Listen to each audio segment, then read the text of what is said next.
Siloy nga mananoy, makahupay sa kakapoy, ang mga huni nga gitaghoy baka.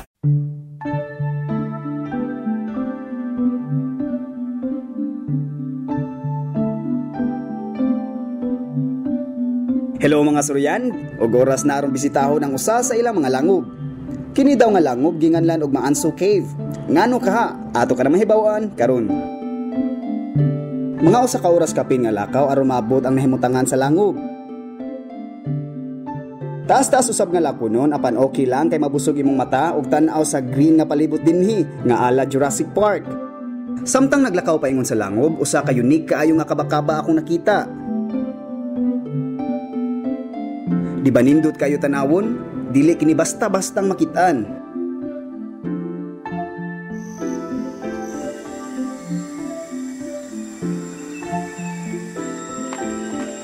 Pagkahuman sa taas-taas nga lakaw, naabot ng gyud ko sa maong langob.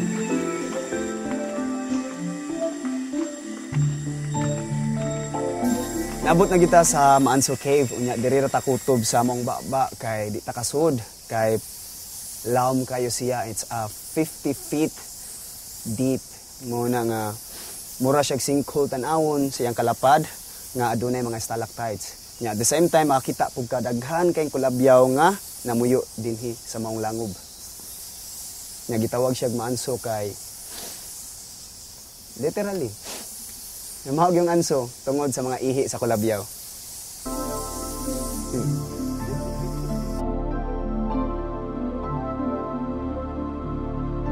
Unique ko sa bilang langob, ug duga pag-amping ang gikinahanglan kay dako kayo opening ang langob, ug padulhog kini. Wala pagyud ko matagba og libot suroy sa ilang lasang, ug sunod na kong agenda, mao ang pagpangita og Black Shama, locally named as Siloy. Unsa man kining Siloy? Dinhi lamang kini makita sa lalawigan sa Sugbo ang Siloy. Makita maong langgam sa lungsod sa Argao. Apan ang habitat gayud niini, nihit kayo nga klase sa langgam nga makita sa kalasangan sa Alcoy. Ug tungod kay ganahan kayo ko makakita og Siloy, nagpakuyog ko og forest warden. The best time gyud nga mangita og Siloy sayo sa buntag, ug tuod man kauban si Kuya Pedro, kadlaw namong giadto ang lasang aron mangita og Siloy bird. It's about 5:30 in the morning. Moray pinaka-ideal nga oras nga makita ta og Siloy kay ngon arong orasa from 5 to 6 or 7 madada pa daw kay mangita sila pagkaon sa ground. Mo na nga opportunity na turon nga makita ta og Siloy, may unta makita ta tanan. Ang atong buhaton karon kay standby ra gyud ta kung mahimo di kaya nato nga maglihok ta kay kanira ba sila wild ba niyo sila mga langgama, kung makita sila og kanang gamay lang lihok ang lupa dayon mo na kung as much as possible camouflage da.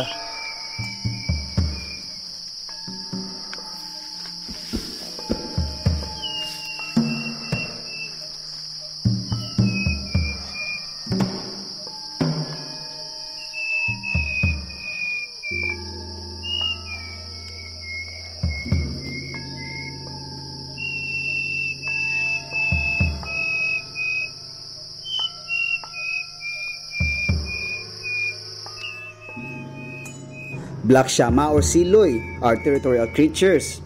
Endemic ni sila sa isla sa Cebu. Ug tungod kay territorial ni nga langgam, their melodious bird song is an alarm or warning call to defend its area against intruders.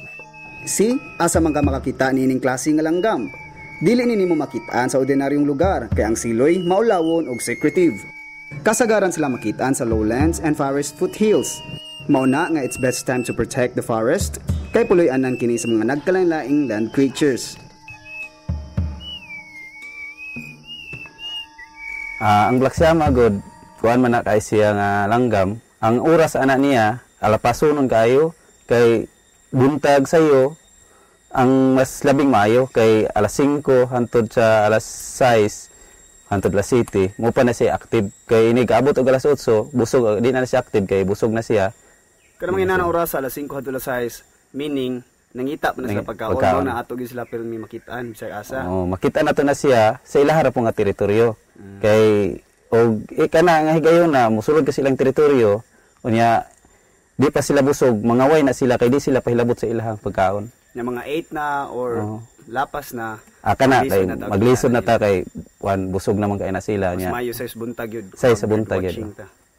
Bisan unsa nga langgam, say sa buntag yun siya, mas mayo.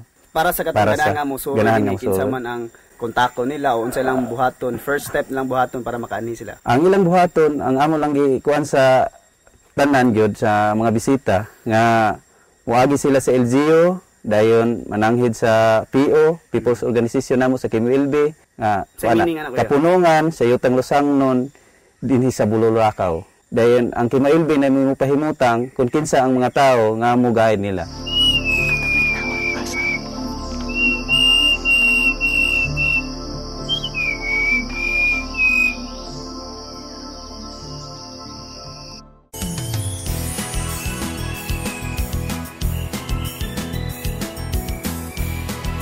Human kita og tunga sa kabukiran sa Alcoy. Karon, magbasa-basa na usab kita sa ilang matinaw kaayo nga kadagatan. Mao kini ang Tingko Beach, ug usa kini ka public beach nga resort. Daghan gyud og mga ligo dinhi tungod sa kaputi sa bas ug katinaw sa dagat. Take note mga suruyan, dinhi nimutang ilang marine sanctuary. And what makes it interesting is that ana kay makita nga mga giant clams. Atong adtuon karon ang ilang gipasigarbong marine sanctuary. Aduna ko na tay makita nga nga mga giant clams.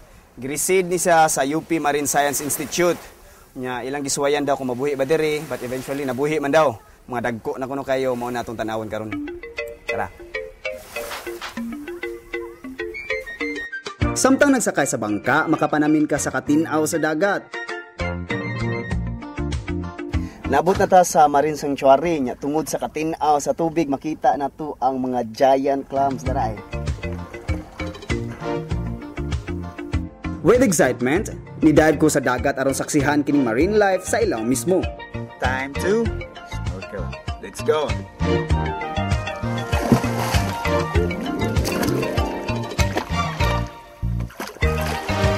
Lingaw kayo ako nga naglangoy-langoy kauban ng mga isda. Nabusog akong mata sa mga colorful nga coral reefs. O gilabi na gyud lipay kayo ko kay duol kayo na ako nakita mismo ang mga giant clams. Ang giant clams o Tridacna gaigas is the largest living bivalve mollusk, usa sa mga endangered clam species. Ang ilang lifespan mokabat og 100 years.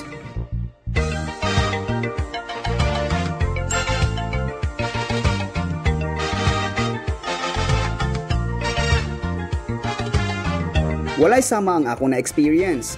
Wala pa ta nahuman sa atong water adventure mga suryan. Kay dinhi sa lang floating cottage, pwede ka mag-fish feeding. O diba? Kinsa may dili ma-enjoy dinhi sa Alcoy. Sulit gyud ang imong paglibot suroy labi na kung ani sa ilang kadagatan.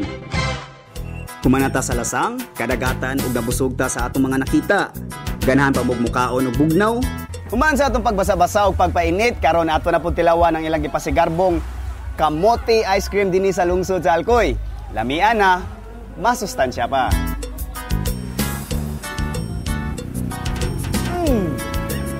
Gawas ana, naapay lain. Human sa kamote ice cream, ato na pud tilawan ang ilang lamian kayo nga yogurt.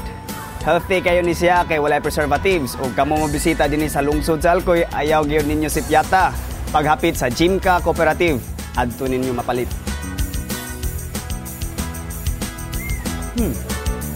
Love it. Usa sa mga thrust, no? Usa sa mga buhatonon mao nga ang paghimo sa Alcoy nga favorite o top tourist destination. Ecotourism ang among gustong mahitabo diri, no? Gamito nato ang kanindot sa kabukiran o kadagan sa kakahuyan. Buta nato og mga zipline, mga camping areas, mga eco-walk, mga caving, naampod mga caves diri, and all those things, no? And we envision nga mabot niyang panahon nga ang uban gusto na nga gustong mo commune, mo padulong sa kanang natural nga environment. So ecotourism destination, we would foresee that in the next 5 years, Alcoy will be the top choice for ecotourism.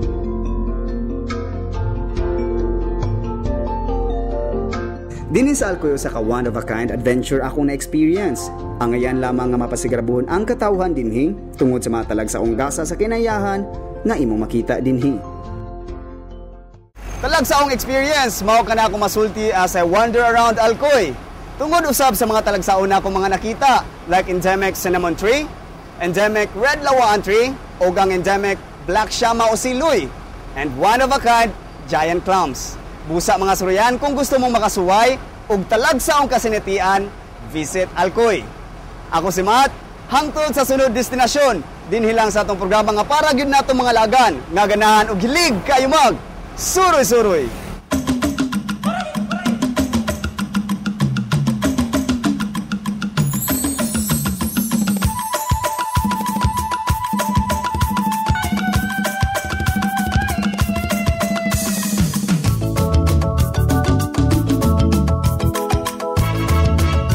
I would like to thank SM Department Store and Coco Republic for my outfit. Like us on Facebook.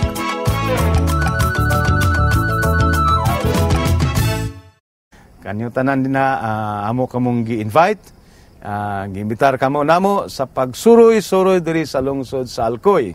Aron makita niyo ang inilana kay nga siloy ug inyong ma-enjoy ang ginatawag nato og ridge to reef beauty. Come to Alcoy. Make it Alcoy.